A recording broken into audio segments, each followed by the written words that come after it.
सोचो अगर अचानक से हमारी दुनिया में अजीब सा गेट खुल जाए और उस गेट में से बहुत स्ट्रॉन्ग और बहुत डेंजरस मॉन्स्टर्स बाहर आ जाएं और हमारे मिलिट्री भी उन्हें न रोक पाए, तो हमारी दुनिया को बचाएगा कौन। तो कहानी के स्टार्ट में हम एक सिटी को देखते हैं जहाँ पर लाखों लोग रहते हैं, पर अचानक से एक दिन वहाँ पे एक गेट खुलता है दूसरी दुनिया का, जिसके अंदर से बहुत अजीब और बहुत स्ट्रॉन्ग मॉन्स्टर्स बाहर आने लगते हैं। इन मॉन्स्टर्स को देख के वहाँ के लोग बहुत पैनिक हो जाते हैं। मिलिट्री उनको मारने की बहुत कोशिश करती है, वो फाइटर जेट बुलाते हैं और तोप बुलाते हैं, पर मिलिट्री उनका बाल भी बांका नहीं कर पाती। मिलिट्री को हारता देख वहाँ के लोगों ने अपनी उम्मीद खो दी थी। उनको लग ही रहा होता है कि वो अब नहीं बच पाएंगे, आज दुनिया का अंत है। पर लोगों की दुआ कबूल हो जाती है, क्योंकि वहाँ पर एक मिस्टीरियस ग्रुप आता है लोगों का, जो कि एक एक करके उन सब मॉन्स्टर्स को मार देते हैं। एंड उसमें से एक बंदा बोलता है, फिक्र मत करो, हमें इनको मारने के लिए ट्रेन किया जाता है। एंड हमें बताया जाता है कि इन मॉन्स्टर्स को बोलते हैं नेबर्स। इन्होंने नेबर्स की टेक्नोलॉजी पर पढ़ाई करी एंड अपनी एक ऑर्गेनाइजेशन बना दी दुनिया को बचाने के लिए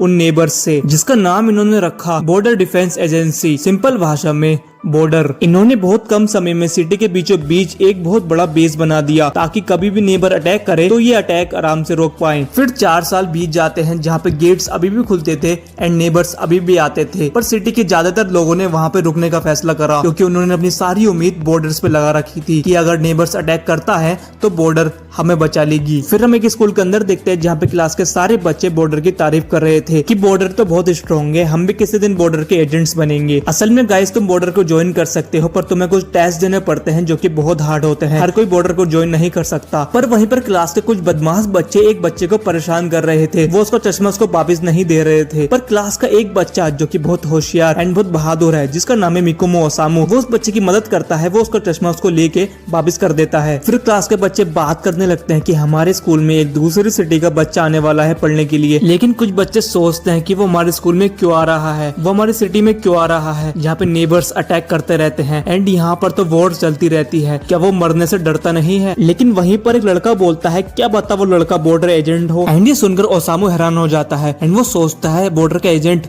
हमारे स्कूल में क्यों आएगा। दूसरे सीन में हम देखते हैं जहाँ पे एक बच्चा एक कार से टकरा जाता है एंड भाई तुम कार का हाल देखो, कार तो बिल्कुल तबाही हो गई। सब लोग उस बच्चे से पूछते हैं, बच्चे तो ठीक तो है ना, तो चोट तो नहीं आई। एंड हम देखते हैं उस बच्चे को तो एक खरोच भी नहीं आई थी। वो आराम से खड़ा होता है एंड बोलता है, मैं तो ठीक हूँ, पर आपकी कार खराब होगी मेरे चक्कर में, मुझे माफ कर दो उसके लिए। वहाँ पे खड़े पुलिसमैन बोलते हैं, जब भी मुझे फाइल तो रिपोर्ट करनी ही पड़ेगी, चलो बच्चे अपना नाम बताओ और तुम कहाँ रहते हो। वो लड़का बताता है, मेरा नाम है कुगा यूमा। एंड उसको अपना एड्रेस नहीं पता होता, पर उसके कान में एक चीज आती है जो कि उसको उसका एड्रेस बता देती है। एंड कुगा अपना एड्रेस बताने के बाद वहाँ से चला जाता है। कुगा वहाँ से जा ही रहा होता है, लेकिन वो चीज दोबारा आती है एंड इस चीज का नाम है रेप्लिका। रेप्लिका कुगा से कहती है, तुम्हें ध्यान से चलना पड़ेगा, नहीं तो मेरे बिना तुम्हें चोट लग सकती है। फिर हम दोबारा स्कूल के अंदर देखते हैं, जहाँ पे क्लास के 2 टीचर्स बात कर रहे होते हैं, ये नया बच्चा स्कूल के पहले ही दिन इतना लेट आएगा, ऐसे तो हमें बहुत परेशान करेगा आगे चल के। एंड ये नया बच्चा कोई और नहीं था, ये था अपना Kuga Yuma. And finally Kuga school के अंदर पहुंच जाता है, जहाँ पे वो सारे बच्चों को अपना इंट्रोडक्शन देता है। वो कहता है, मेरा नाम है कुगा यूमा, मैं तुम सब की तरह ही 15 साल का हूँ, मेरी हाइट छोटी है तो मेरा मजाक मत उड़ाना। पर तभी क्लास का एक बच्चा बोलता है, सर इसने तो हाथ में अंगूठी पहन रखी है एंड अंगूठी वगैरह तो स्कूल में अलाउड ही नहीं है, आपने इसको अलाउड कैसे कर दिया। जिसको देख के सर बोलते हैं, हाँ कुगा बेटा, ये रूल के खिलाफ है, ला मुझे अपनी अंगूठी निकाल के दे दो। पर कुगा अपनी अंगूठी देने को मना कर देता है, जिसको सुनने के बाद भाई कुगा और सर के बीच में क्या ही मैच चलता है। सर कुगा की अंगूठी निकालने की बहुत कोशिश करते हैं, पर कुगा निकालने ही नहीं देता। सर कहते हैं, अगर तुम्हें स्कूल में रुकना है ना, तो तुम्हें स्कूल के रूल मानने पड़ेंगे। हाँ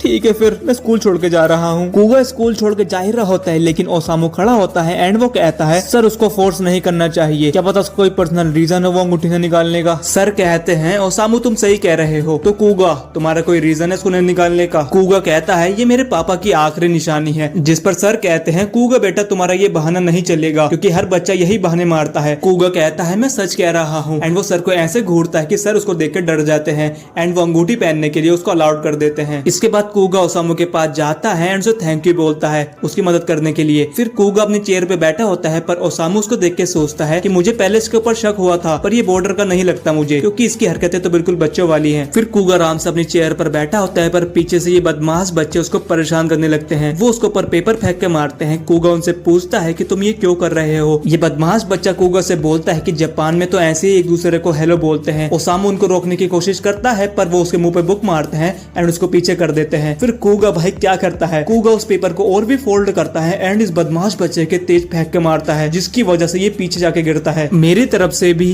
हेलो। ये सुनकर इन बदमाश बच्चों को गुस्सा आ जाता है एंड ये कूगा के ऊपर हमला करने वाले होते हैं, पर पीछे से टीचर आ जाती है। फिर स्कूल के बाद ओसामू बैठकर सोच रहा होता है कि ये बंदा कूगा बॉर्डर में है क्या, पर मैंने ऐसा बंदा कभी बॉर्डर में देखा नहीं, क्या पता ये नया आया हो। पर पीछे से कूगा आ जाता है तो ओसामू से बोलता है चलो एक साथ घर चलते हैं। घर चलते वक्त ओसामू कूगा से कहता है कि तुम्हें ऐसे बंदों के मुंह नहीं लगना चाहिए, वो बहुत बदमाश बच्चे हैं एंड अगर तुम उनके मुंह लगोगे तो तुम्हारी ही बेइज्जती होगी एंड अगर अगली बार वो आए तुमसे मुजोरी करने के लिए तो तुम उनको इग्नोर कर देना। पर सामने से वो बदमाश बच्चे आ जाते हैं जो कि कूगा से कहते हैं चलो मेरे साथ चलो। ओसामू उनको रोकने की कोशिश करता है पर वो ओसामू को एक जगह ले जाकर मारने लगते हैं। यहाँ पे ये ओसामू को मार रहे थे, ये फॉरबिडन जोन था, यहाँ पर तुम नहीं आ सकते क्योंकि यहाँ पर नेबर्स के गेट खुलते हैं, यहाँ पर बस वही लोग आ सकते हैं जो कि बॉर्डर में हैं। ओसामू उनको रोकने की कोशिश करता है कि यहाँ पर हमें नहीं लड़ना चाहिए, नेबर कभी भी आ सकते हैं, पर ये बंदा नहीं सुनता और गुस्से में बोलता है तुम्हें क्या लगता है मुझे बोर्ड नहीं पढ़ने आते, तुम्हें क्या लगता है मुझे नहीं पता यहाँ पर नेबर आते हैं। ओसामू तुम्हें क्या लगता है हम तुम्हें यहाँ पे क्यों लेके आए हैं, हम तुम्हें इसलिए ही तो लेके आए हैं ताकि तुम्हारी आवाज कोई नहीं सुन सके, हम तुम्हें इतना मारेंगे एंड तुम्हारी आवाज कोई नहीं सुन पाएगा, मदद के लिए भीख मांगो, मदद के लिए गुजारिश करो, पर तुम्हें कोई नहीं बचा पाएगा। फिर ये बंदा डंडा उठा लेता है एंड ये बंदा कूगा से कहता है कि वैसे बच्चे हमारा काम तो तुमसे ही था, हम तुम्हें ही तो यहाँ पे मारने आए थे, ये चश्मिश तो बीच में आ गया। फिर कूगा के डंडा मारने की कोशिश करता है पर कूगा उसको आराम से ब्लॉक कर लेता है एंड फिर इसके एक पैर पे लात मारता है, जिसकी वजह से ये बंदा कूद कूद के पीछे गिर जाता है। अभी सारे मिलकर कूगा के ऊपर हमला करने के लिए आगे बढ़ते हैं, लेकिन बीच में ही अलार्म बजने लगता है एंड ये नॉर्मल अलार्म नहीं था, इस अलार्म का मतलब था कि वहाँ पर नेबर का गेट खुलने वाला है एंड गेट खुलता भी है जिसके अंदर से एक बहुत बड़ा नेबर उनके ऊपर हमला कर देता है। इधर बॉर्डर वालों को भी पता लग गया था कि वहाँ पर नेबर का गेट खुल चुका है, तो ये अपनी एक स्क्वाड वहाँ पर भेज देते हैं, लेकिन उस स्क्वाड के आने में अभी टाइम था एंड यहाँ पर ये नेबर कहाँ रुकने वाला था, ये नेबर इन सबके ऊपर हमला कर देता है। ये बदमाश बच्चे वहाँ से भागने की कोशिश करते हैं लेकिन वो नेबर उसमें से एक को पकड़ लेता है एंड यहाँ पर कूगा ओसामू से बोलता है कि चलो यहाँ से चलते हैं नहीं तो हम भी मारे जाएंगे, लेकिन ओसामू कूगा से कहता है कि तुम चले जाओ, मुझे उनको बचाना पड़ेगा। कूगा ये बात सुन के हैरान हो जाता है एंड कहता है तुम क्यों बचाओगे उनको,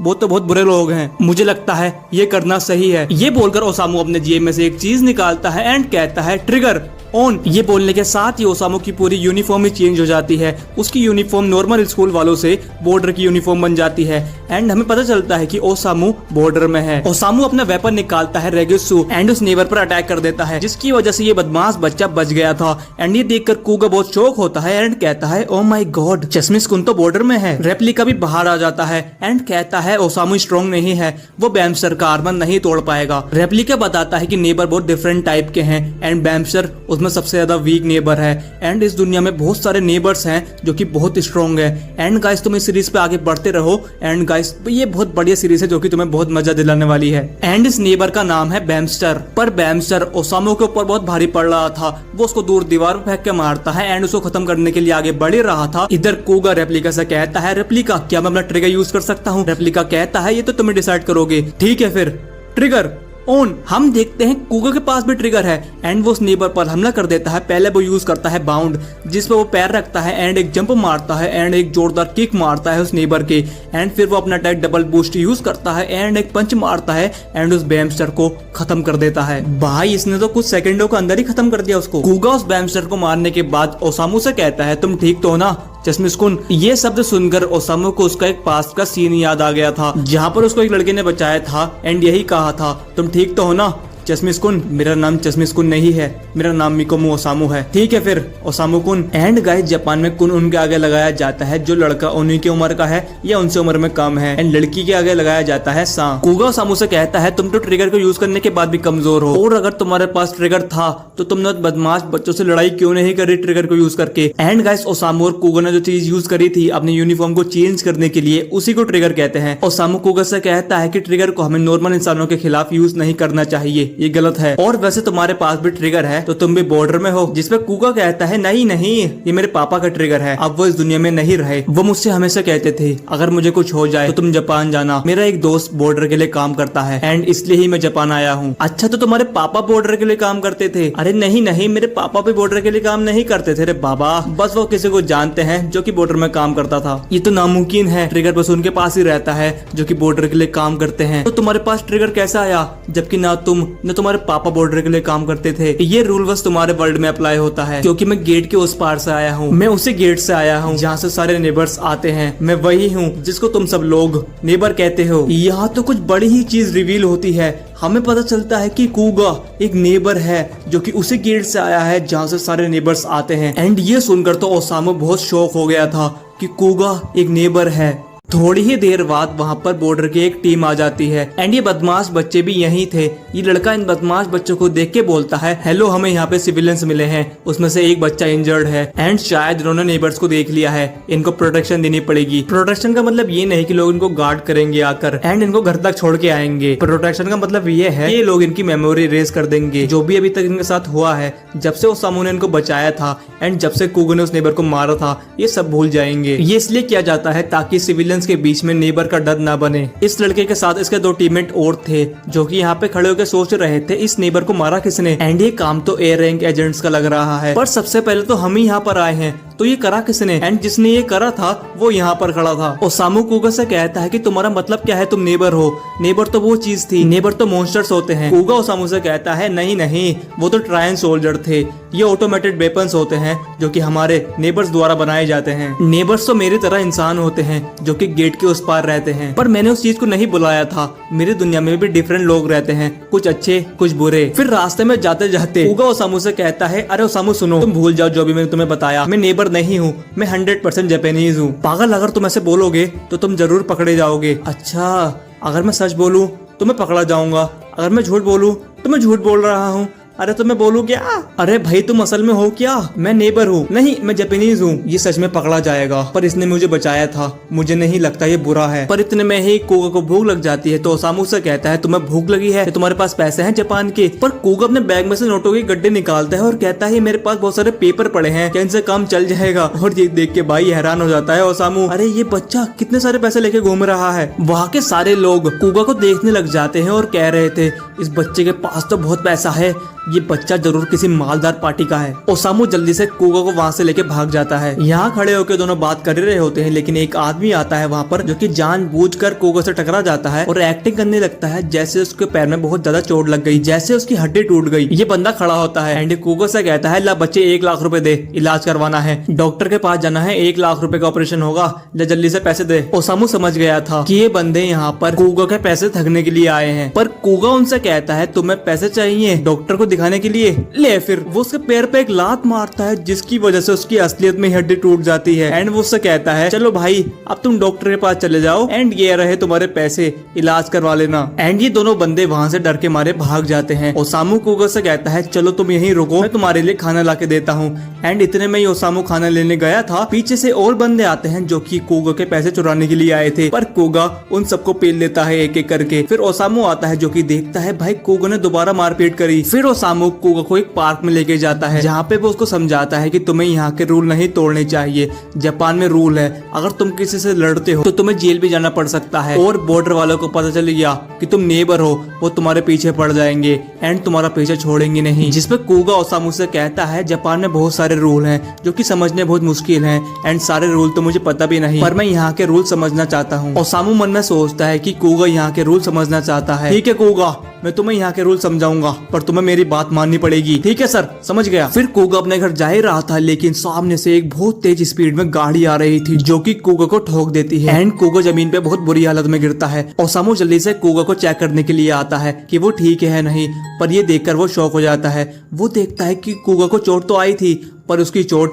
धीरे धीरे हील हो गई थी, उसकी चोट बिल्कुल नेबर जैसी थी। एंड जो गाड़ी चला रहे थे वो भी बाहर आते हैं कूगा को चेक करने के लिए कि वो ठीक है नहीं, पर कूगा आराम से खड़ा होता है और उनसे कहता है अरे मुझे माफ कर दो, मेरे चक्कर में आपकी गाड़ी खराब हो गई, ये लो पैसे, शायद इसे सही हो जाए। ये लड़का बुरा तो नहीं है पर ये सच में एक नेबर है। फिर अगले दिन स्कूल में ओसामू और कूगा एक साथ लंच कर रहे थे स्कूल की छत पर, जहाँ पर ओसामू कूगा को समझा रहा था कि तुम्हें अपनी पावर अब यूज नहीं करनी और तुम्हें किसी को नहीं बताना कि तुम नेबर हो, और किसी को मत बताना जो भी कल हुआ जब तुमने नेबर को मारा था। एंड मुझसे वादा करो कि तुम अपनी पावर यूज नहीं करोगे। ठीक है समझ गया, मैं तुमसे वादा करता हूँ कि मैं अपनी पावर यूज नहीं करूंगा। ओ सामू कहने की क्या जरूरत थी। और हाँ, मुझसे एक और वादा करो कि तुम किसी पर भी हाथ नहीं उठाओगे। पर इतने में ही वहाँ पर वो बदमाश बच्चे आ गए थे जो कि स्टूडेंट्स को परेशान करने लगते हैं। वो स्टूडेंट्स से कह रहे थे, लाओ पैसे दो, ये हमारा इलाका है, स्कूल की छत हमारे इलाके में आती है और हमारे इलाके में तुम बिना पूछे खाना खा रहे हो, लाओ पैसे दो। कूगा ओसामू से कहता है कि कल के बाद भी ऐसी हरकतें कर रहे हैं, ये भूल गए क्या इनके साथ कल क्या हुआ था। ओसामू कूगा को समझाता है कि शायद बॉर्डर वालों ने इनको ऊपर प्रोटेक्शन यूज करी है ताकि इनकी मेमोरी रेज हो जाए। कूगा कहता है मैं इनको मार नहीं सकता, तुमने मुझे इनको मारने से मना करा है और लड़ाई करने से भी मना करा है, चलो मैं एक काम करता हूँ। कूगा वहाँ पर जाके तेज लात मारता है स्कूल की छत पे, जिसकी वजह से स्कूल पूरा हिल गया था एंड ये बदमाश बच्चों की तो हालत ही खराब हो गई थी। फिर कूगा और ओसामू अपनी क्लास में चले जाते हैं जहाँ पे सारे बच्चे कूगा की तारीफ करने लगते हैं कि भाई तू तो बहुत स्ट्रॉन्ग है, तूने ये कैसे करा, तू अपने देश में कुंफू सीखता था क्या है, हमें भी सिखा दे, हम भी स्ट्रॉन्ग बन जाएंगे। पर ओसामू उसको वहाँ से ले जाता है, कभी सबके सामने अपनी पोल खोल दे। इसके बाद ये दोनों एक जगह जाके बात करने लगते हैं, लेकिन वहाँ पर कुछ ऐसा होता है जो कि किसी ने सोचा नहीं था। स्कूल के अंदर ही नेबर्स का गेट खुल जाता है जो कि फॉरबिडन जोन में नहीं था, क्योंकि नॉर्मली गेट फॉरबिडन जोन में खुलते हैं एंड स्कूल के अंदर गेट खुल गया, ये तो इम्पॉसिबल था। ये देख के ओसामू एंड कूगा बिल्कुल शॉक हो जाते हैं एंड नेबर्स उस गेट से बाहर आने लगते हैं। ओसामू को कुछ भी समझ नहीं आ रहा था कि ये फॉरबिडन जोन के बाहर कैसे आ गए एंड कूगा इनको देख के बोलता है ये तो मरमोट्स हैं एंड ये नेबर्स बैमस्टर से बहुत ज्यादा पावरफुल होते हैं। मरमोट्स स्कूल के अंदर घुस गए थे एंड सारे बच्चों पर हमला करने लगते हैं। सारे स्टूडेंट्स बहुत ज्यादा पैनिक हो गए थे एंड शेल्टर की तरफ भागने लगते हैं। ओसामू एंड कूगा भी स्कूल के बाहर आ गए थे, जहाँ पे कूगा ओसामू से कहता है अब तुम क्या करोगे ओसामू। ओसामू कहता है मैं वो सब कुछ करूंगा जिससे मैं नेबर्स को रोक पाऊं। ओसामू जल्दी से अपना ट्रिगर निकालता है एंड उसको एक्टिवेट कर लेता है। Trigger on. ओसामू अपनी बॉर्डर यूनिफॉर्म में आ जाता है एंड वो स्टूडेंट्स को बचाने जा ही रहा था, लेकिन उसको कूगा रोक लेता है एंड कहता है रुको ओसामू, मरमोट ट्राइंग सोल्जर हैं जो कि लड़ाई के लिए ही बनाए गए हैं और वो बैमस्टर की तरह नहीं है, वो बैमस्टर से बहुत ज्यादा पावरफुल हैं और तुम इस वक्त बहुत कमजोर हो, अगर तुम उनसे लड़ोगे तो तुम मारे ही जाओगे, यहीं रुको और दूसरे एजेंट्स का इंतजार करो। लेकिन मरमोट्स स्टूडेंट्स का पीछा छोड़ ही नहीं रहे थे, ये बच्चे इनसे बचने की बहुत कोशिश कर रहे थे, लेकिन ये मरमोट्स इनका पीछा छोड़ने का नाम ही नहीं ले रहे थे। हम इधर देखते हैं जहाँ पर ओसामू कूगा से गुस्से में कहता है तुम पागल तो नहीं हो गए, बॉर्डर का बेस यहाँ से बहुत ज्यादा दूर है एंड बॉर्डर एजेंट्स यहाँ पर नहीं आ पाएंगे, जब तक वो आएंगे बहुत सारे बच्चे अपनी जान खो देंगे। कूगा कहता है सुनो मेरी बात सुनो, मैं तुम्हें समझाता हूँ, एक मरमोट को मारने के लिए हमारे पास 20 ओसामू होने चाहिए और अगर हमने एक मरमोट को मार भी दिया तो हमारे पास 2 ही ओसामू बचेंगे, मतलब 18 ओसामू मारे जाएंगे, इतना स्ट्रॉन्ग है मरमोट। तो तुम कह रहे हो मेरे चांस बहुत ज्यादा कम है बचने के, अगर मैं उनसे लड़ूंगा तो मैं मारा जाऊंगा। हाँ, लेकिन डिसाइड तो तुम्हें ही करना है कि तुम्हें जाना है या नहीं, पर मेरे हिसाब से तुम्हें यही रुकना चाहिए और दूसरे एजेंट्स का इंतजार करना चाहिए। और सामू सोचता है कि ये भी नेबर है, इसको नेबर के बारे में सब कुछ पता होगा तो ये सही कह रहा होगा, लेकिन अगर मैं यहाँ खड़ा रहूंगा तो स्कूल के सारे बच्चे मारे जाएंगे। कूगा बहुत स्ट्रॉन्ग है, कल इसने नेबर को बहुत आराम से मार दिया था अपने ट्रिगर के साथ, तो शायद इस नेबर को भी आराम से मार सकता है। नहीं, मैं पागल हो गया हूँ क्या, मैं ये क्या सोच रहा हूँ, मैंने तो उसको मना करा था उसकी पावर यूज करने के लिए, और अगर वो अपनी पावर यूज करेगा तो पकड़ा जाएगा, लेकिन अब उनको बचाएगा कौन, अगर कोई नहीं आया टाइम पे तो वो सब मारे जाएंगे। एंड गाइस अब दिक्कत हो गई थी क्योंकि ओसामू बहुत ज्यादा कमजोर है जो कि उनको मार नहीं पाएगा और कूगा अपनी पावर यूज नहीं कर सकता। ओसामू सोच ही रहा था कि वो सारे स्टूडेंट्स को कैसे बचाएगा, लेकिन सामने वो एक लड़की को देखता है जिसको देख के वो अपने आप से सवाल पूछने लगता है, याद करो तुमने बॉर्डर को क्यों ज्वाइन करा था। हम ओसामू का एक पास का सीन देखते हैं जिसके अंदर हम एक लड़के को देखते हैं एंड इसी लड़की को देखते हैं जो कि बहुत उदास एंड बहुत डरी हुई थी। अब ओसामू ने सोच लिया था कि वो उन सारे बच्चों को बचा के ही रहेगा। वो कूगा से कहता है कूगा तुम कहीं जाकर शेल्टर ढूंढ लो, मैं उन सारे बच्चों को बचाऊंगा, मैं यहाँ पर ये सोचकर नहीं बैठ सकता कि मेरे चांस जीतने का कम है। हम दोबारा स्कूल के अंदर देखते हैं जहाँ पे कुछ बच्चों को 2 मरमोट्स ने घेर लिया था, एक आगे था एक पीछे। एक मरमोट्स उनके ऊपर हमला करने वाला था लेकिन पीछे से ओसामू आ जाता है जो कि उसका पहले हाथ काटता है फिर उसको मार के नीचे की तरफ धक्का दे देता है। ये सारे बच्चे ओसामू को देख के बहुत हैरान होते हैं, ये देखते हैं ये तो ओसामू है, ये तो हमारे ही क्लास में है पर ये बॉर्डर में है, इसने हमें कभी बताया नहीं था, पर ये तो कमाल की चीज है, हमारी क्लास का लड़का बॉर्डर में है। ओसामू उनसे कहता है जल्दी से ऊपर चले जाओ, मैं इसको रोकता हूँ। ओसामू मन में बोलता है कि मुझे इन सबको बचाना पड़ेगा जब तक कि दूसरे बॉर्डर एजेंट्स नहीं आ जाते, पर मैं इसको रोकूं कैसे, ये तो बहुत पावरफुल है, पर हाँ मैं इसको यहाँ पर रोक सकता हूँ। ये जगह बहुत छोटी है, ये सही से हिल नहीं सकता, लेकिन मैं आराम से हिल सकता हूँ। लेकिन वो मरमोट एकदम से ओसामू के ऊपर हमला कर देता है एंड उसको दूसरी क्लास में फेंक के मारता है। ओसामू दोबारा उठकर मरमोट पर हमला करता है लेकिन वो मरमोट ओसामू का एक हाथ काट देता देता है। एंड अब ओसामू की बहुत बुरी हालत हो गई थी, लेकिन ओसामू के हाथ में से खून नहीं निकल रहा था, उसके हाथ में से कुछ ग्रीन ग्रीन पार्टिकल्स निकल रहे थे। इसके बाद हम स्कूल की छत पर देखते हैं जहाँ पे सारे बच्चे खड़े थे एंड ये बच्चे यही सोच रहे थे कि ओसामू ठीक तो है ना, वो ओसामू को मार तो नहीं देगा। एंड वहीं पर कूगा बैठा था जो कि बैठकर बोल रहा था, मैंने बोला था ना मरमोट बहुत पावरफुल होते हैं, लेकिन मेरी बात ओसामू ने मानी नहीं,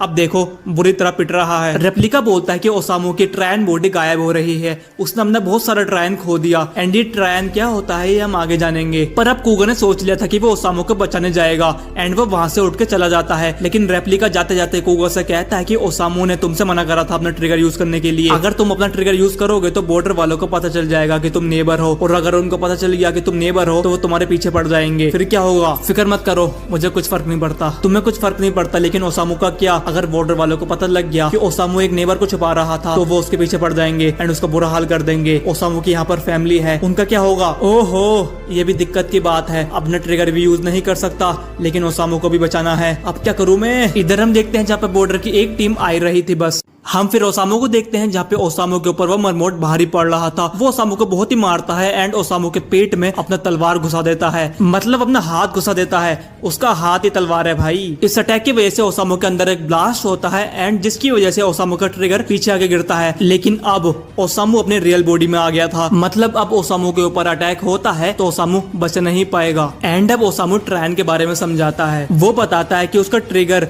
उसकी फिजिकल बॉडी को एक्सचेंज कर देता है उसकी कॉम्बैट बॉडी में, जो कि बनी होती है ट्रायन की। ट्रायन बॉडी पे कितने भी हमले हो जाएं, रियल बॉडी को एक स्क्रैच भी नहीं आता, उस पर थोड़ा सा भी डैमेज नहीं आता, लेकिन अगर ट्रायन बॉडी की लिमिट पूरी हो गई, उस पर बहुत सारे हमले हो गए तो वो खत्म हो जाएगी एंड तुम अपने रियल बॉडी में आ जाओगे, जिस पर एक भी हमला होता है तो तुम खत्म हो जाओगे। ये ट्रायन बॉडी तुम्हारी स्पीड और तुम्हारी स्ट्रेंथ बहुत ज्यादा बढ़ा देती है तुम्हारी फिजिकल बॉडी के हिसाब से, मतलब जितनी एक नॉर्मल इंसान की स्ट्रेंथ एंड स्पीड रहती है उससे कई ज्यादा बढ़ जाएगी तुम्हारी इस ट्रायन बॉडी में। ओसामू बताता है कि बॉर्डर में 3 रैंक होती है, एक सी रैंक, एक बी रैंक और एक ए रैंक, और ओसामू सी रैंक का है तो वो इतना पावरफुल नहीं है जो कि वो मरमोट को हरा पाए। एंड यहाँ पर मरमोट ओसामू के ऊपर अटैक करने के लिए तैयार था, वो उसके ऊपर हमला करने वाला था, लेकिन बीच में आ जाता है कूगा जो कि शील्ड यूज करके ओसामू को बचा लेता है। माफ करना ओसामू, लेकिन थोड़ी देर के लिए मैं तुम्हारा ट्रिगर उधार ले रहा हूँ। Trigger on. कूगा ओसामू का ट्रिगर यूज कर लेता है एंड गाइस ट्रिगर भी बहुत इंपॉर्टेंट चीज होती है, अगर तुम्हारे पास सी रैंक का ट्रिगर है तो तुम इतने पावरफुल नहीं होगे, और अगर तुम्हारे पास बी रैंक का ट्रिगर है तो तुम थोड़े पावरफुल होगे, लेकिन तुम्हारे पास ए रैंक का ट्रिगर है तो तुम बहुत ज्यादा पावरफुल होगे। एंड ओसामू के पास सी रैंक का ट्रिगर है क्योंकि कूगा यूज कर लेता है। मरमोट कूगा के ऊपर हमला कर देता है जिसको कूगा आराम से ब्लॉक कर लेता है एंड अब इनकी फाइट शुरू हो गई थी। ये दोनों बिल्कुल इक्वल लेवल पर लड़ रहे थे, जहाँ पे मरमोट हमले करे जा रहा था एंड कूगा ब्लॉक करे जा रहा था, लेकिन लड़ते लड़ते कूगा की तलवार बिल्कुल खत्म सी हो गई थी, वो बिल्कुल लड़ने के काबिल नहीं बची थी। ऐसा तो होना ही था क्योंकि मेरा ट्रिगर सी रैंक का है, वो इतना पावरफुल नहीं है कि वो मरमोट को हरा पाए। एंड इतने में रेप्लिका बाहर आता है जो कि कहता है पूरे ट्रायन सोल्जर आर्मी में मरमोट के वेपन सबसे ज्यादा हार्ड होते हैं जो कि तुम्हारी तलवार से आराम से नहीं टूट सकते, और सी रैंक ट्रिगर से ये तो बहुत मुश्किल है। कूगा अगर तुम ऐसा डिफेंस करते रहोगे तो तुम्हारी तलवार जल्दी टूट जाएगी। समझ गया समझ गया, मुझे इसको जल्दी खत्म करना पड़ेगा। ठीक है फिर शुरू करते हैं। कूगा मरमोट पे हमला कर देता है एंड ओसामू कहता है कूगा मेरा ट्रिगर एक सी रैंक ट्रिगर है जो कि ट्रेनिंग ट्रिगर है, मतलब वो इतना पावरफुल नहीं है, तुम उसको नहीं हरा पाओगे। लेकिन कूगा कहाँ रुकने वाला था, वो उसके ऊपर हमला कर देता है एंड उसका एक हाथ काट देता है। ये देख के ओसामू शॉक था कि कूगा उसको सी रैंक ट्रिगर से कैसे मार रहा है। कूगा अपनी तलवार यूज करके ऊपर की तरफ चिपक जाता है एंड जैसा कि ओसामू ने बोला था उस छोटी जगह पर मरमोट को बहुत दिक्कत होगी एंड यही होता है, वो मरमोट उस जगह पर मुड़ नहीं पाता एंड इसका फायदा उठाता है कूगा जो कि ऊपर से कूद के उसके ऊपर हमला कर देता है एंड उसी हमले में वो उसको खत्म कर देता है। लेकिन अभी एक मरमोट और बचा था जो कि साइड में से खिड़की पर से कूगा के ऊपर हमला करता है, लेकिन कूगा अपनी शील्ड यूज करके उसको ब्लॉक कर लेता है एंड उसकी आंख में अपनी तलवार बढ़ा के उसको भी मार देता है। अब कूगा ने उन दोनों मरमोट को मार तो दिया था, लेकिन बड़ी दिक्कत तो अब आती क्योंकि बॉर्डर की एक टीम वहां पर आ गई थी एंड अब ओसामू को क्या समझाएगा कि एक सी रैंक का होने के बाद उसने उन दोनों मरमोट को कैसे मारा। कूगा ओसामू का ट्रिगर वापस कर देता है एंड ओसामू कहता है ये ट्रिगर तो तुम्हारे हाथ में अलग ही था, ऐसा लग रहा था कि इस ट्रिगर की पावर बढ़ गई तुम्हारे हाथ में आते ही, तुमने इन दोनों को एक ट्रेनिंग ट्रिगर से मार दिया, कमाल है। रेप्लिका बाहर आ जाता है एंड ओसामू उसको देखकर डर जाता है। ओ रेप्लिका, तुम किसी के सामने बाहर नहीं निकलते मेरे अलावा। वाह, आज तुम कैसे निकल गए? तुमसे मिलकर खुशी हुई ओसामू। मेरा नाम है रेप्लिका, मैं यूमा का ध्यान रखता हूँ। अरे ओसामू डरो मत, ये काटता नहीं है, ये कुत्ता नहीं है। ये क्या है? एक रोबोट? ये जिंदा है? क्या ये ट्रायन सोल्जर है? क्या ये ट्रिगर है?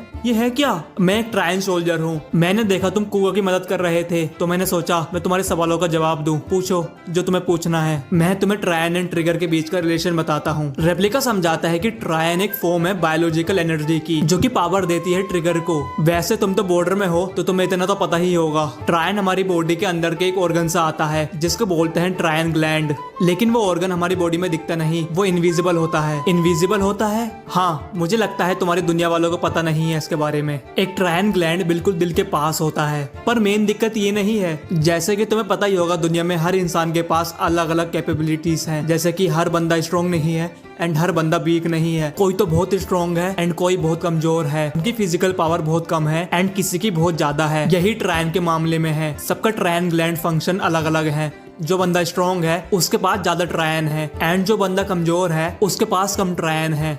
समझ गए? जिस इंसान के पास ज्यादा ट्रायन होगा वो ज्यादा समय तक लड़ पाएगा एंड स्ट्रॉन्ग अटैक कर पाएगा। लेकिन जिस इंसान के पास कम ट्रायन होगा वो जल्दी खत्म हो जाएगा एंड वो आराम से हार जाएगा। जैसे कि तुमने और यूमा ने एक ही ट्रिगर यूज करा था तो तुम कैसे आराम से हार गए, लेकिन यूमा नहीं हारा। उसने उसी ट्रेनिंग ट्रिगर से उन दोनों बर्मोड्स को मार दिया।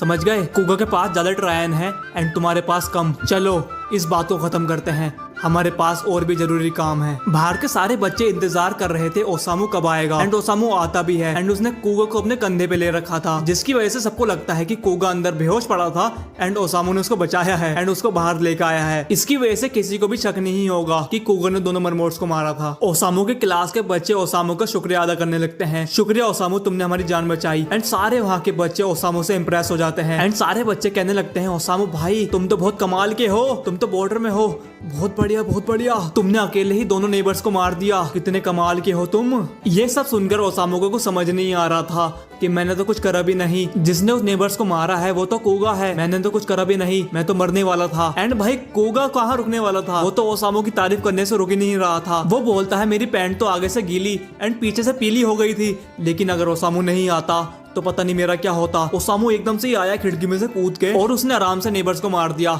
जाओ उसका ऑटोग्राफ ले लो जल्दी जाके, वो तो हीरो बन गया। एंड ओसामू सब स्टूडेंट्स का हीरो बन गया था। सब उसकी बहुत तारीफ कर रहे थे कि मुझे भी सिखाओ कैसे स्ट्रॉन्ग बनते हैं, तुम तो बहुत ही बेहतरीन इंसान हो। वहाँ पे बॉर्डर की एक टीम भी आ गई थी जिसका नाम है अराशियामा स्क्वाड एंड ये स्क्वाड बहुत ही पॉपुलर है लोगों में। इस टीम का कैप्टन जिसका नाम है अराशियामा, वो बोलता है हम लेट हो गए आने में, लगता है किसी ने इन सबको खत्म कर दिया। ये स्क्वाड एक ए रैंक टीम है। अराशियामा स्टूडेंट से कहता है कि तुम सब ठीक तो हो ना, किसी को चोट तो नहीं आई, वैसे इनको हराया किसने, ये सब करा किसने है। कुगा ओसामू से कहता है ओसामू जाओ जाओ तुम्हारी तारीफ होने वाली है, जाओ उनसे तारीफ ले लो अपनी जाके। ओसामू कहता है मेरी तारीफ नहीं होगी। कुगा मैंने तुम्हें पहले बताया नहीं, लेकिन मैंने अभी ही बॉर्डर ज्वाइन करी है, मैं अभी अपनी ट्रेनिंग फेज में ही हूँ। जो मेरे पास ट्रिगर है वो एक ट्रेनिंग ट्रिगर है और तुम अपना ट्रेनिंग ट्रिगर बेस से बाहर यूज नहीं कर सकते, तुम बस बेस के अंदर ही उसको यूज कर सकते हो। जो मैंने करा है वो रूल के अगेंस्ट है, अब मुझे सजा मिलने वाली है। ओसामू उनके पास जाता है बोलता है मेरा नाम मिकोमो ओसामू है, मैं एक सी रैंक एजेंट हूँ। इस स्कूल पर 2 मरमोड्स ने हमला कर दिया था एंड दूसरे एजेंट्स का आने का टाइम नहीं था।